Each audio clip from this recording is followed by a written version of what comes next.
This time on The Greats, Hollywood legend Bette Davis, boxing's brown bomber Joe Louis,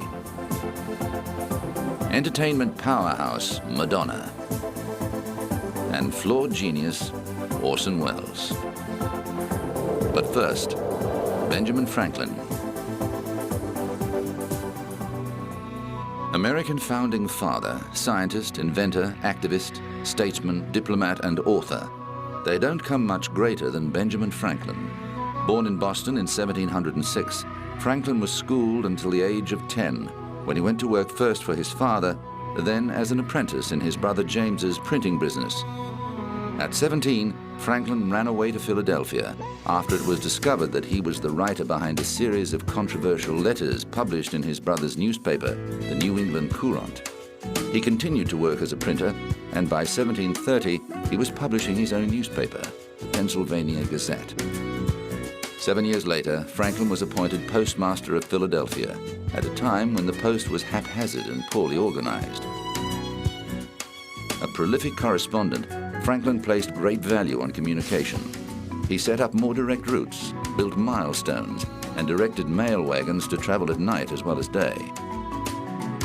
Mail times were slashed in half, and delivery became more reliable. An inveterate traveler, Franklin was fascinated by weather phenomena and was the first to observe that storms could move in a different direction from the wind.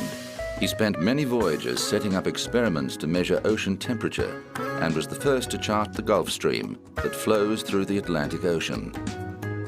His inventions were amazingly practical, ranging from the bifocal lens, swim fins, and the odometer to lightning rods, daylight savings time, and the three-wheel clock.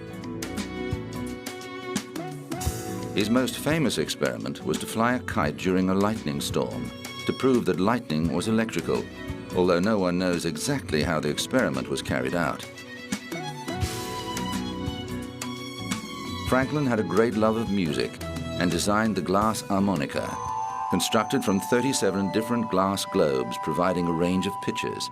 Mozart was just one of the composers who created music especially for the instrument.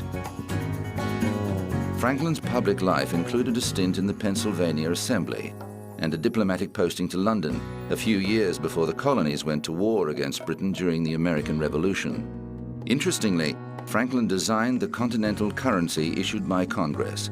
His image is now enshrined on the US $100 bill.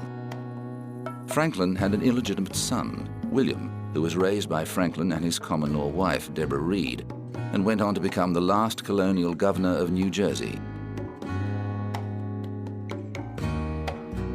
Franklin had first met Deborah as a 17-year-old, but was unable to obtain her mother's consent to the match before he left for England, where he was carrying out a mission for the governor of Pennsylvania.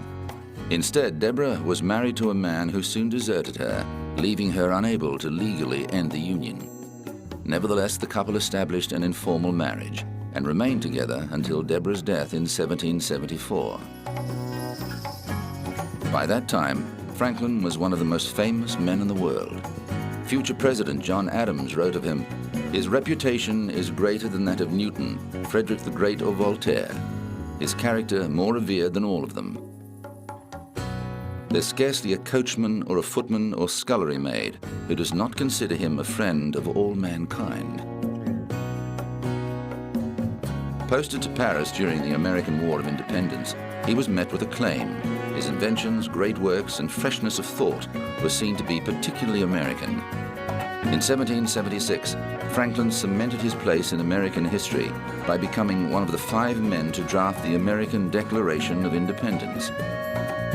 One of the new country's most popular and influential citizens, he was unanimously elected the President of Pennsylvania, serving until his death aged 84 in 1790. In 1728, as a youthful writer, Franklin had written what he hoped would become his own epitaph. The body of B. Franklin, printer, like the cover of an old book, its contents torn out and stripped of its lettering and gilding, lies here, food for worms. But the work shall not be wholly lost, for it will, as he believed, appear once more in a new and more perfect edition, corrected and amended by the author.